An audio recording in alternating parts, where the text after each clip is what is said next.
This is Paul.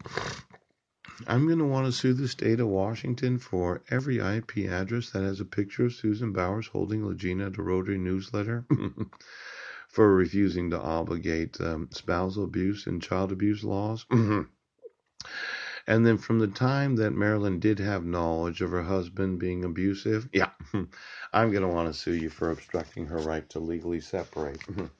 Now, if Mike would let me talk to Marilyn, I want to find out if I'm right. Pouch! Right now.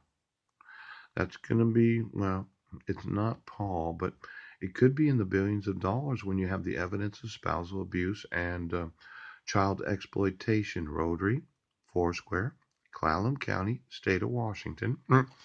And then every email address where I emailed a picture of Susan Bowers holding Legina. For every email since July 31st of 2015, when you issued a protection order right now, without the petitioner's signature, even though she was getting that wage garnishment child support order.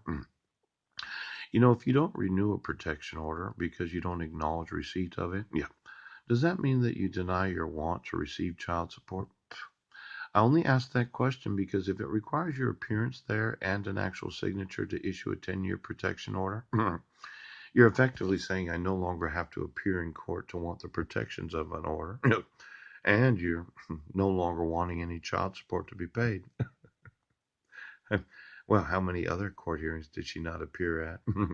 In fact, when she did meet with CSS, the Child Support Services, did she ever miss any of her appointments?